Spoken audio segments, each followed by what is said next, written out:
نبی کریم صلی اللہ علیہ وآلہ وسلم نے اپنے مبارک ہاتھوں سے اٹھا کر اس کی اصل جگہ پر رکھ دیا۔ کچھ تاریخ کی کتابوں میں یہ بھی لکھا گیا ہے کہ اس وقت جو شخص اچانک اٹھ کر اعتراض کر رہا تھا وہ انسانی شکل میں ابلیس تھا، جو دوبارہ لوگوں کے درمیان فساد ڈالنا چاہتا تھا، مگر حضور صلی اللہ علیہ وآلہ وسلم کے اس انصاف بھرے فیصلے سے سارا جھگڑا ختم ہو گیا اور حجر اسود اپنی صحیح جگہ پر رکھ دیا گیا۔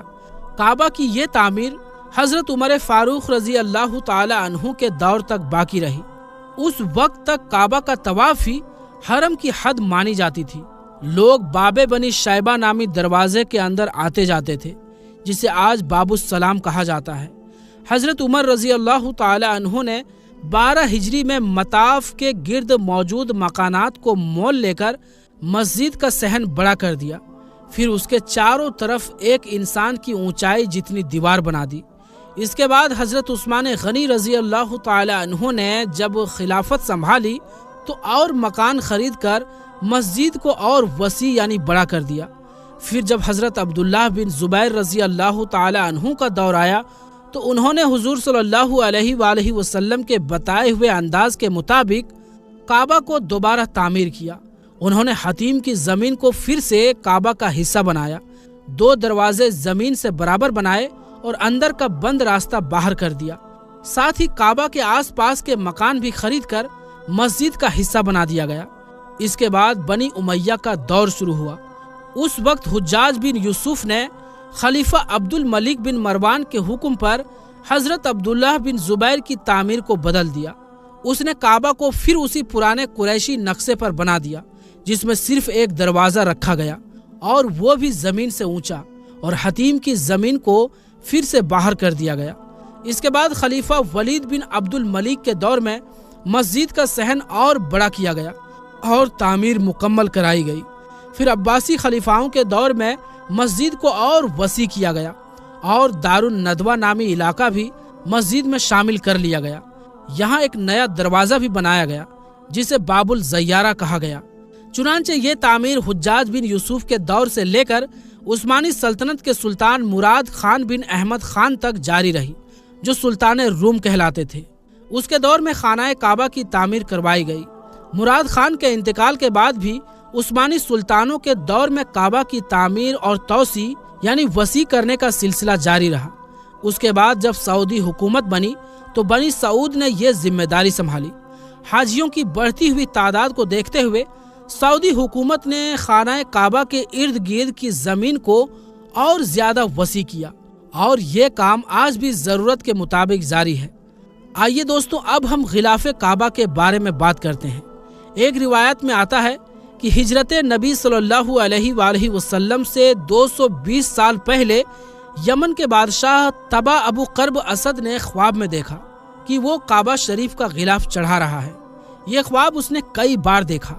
جب وہ کسی جنگ سے واپس لوٹ رہا تھا اور راستے میں مکہ مکرمہ سے گزرا تو اسے اپنا خواب یاد آ گیا۔ چنانچہ اس نے یمن سے قیمتی کپڑے کا غلاف تیار کروایا اور اسے خانہ کعبہ پر چڑھایا۔ اسی بادشاہ اسد نے پہلی بار کعبہ کے دروازے کے لیے تالا اور چابی بھی بنوائے۔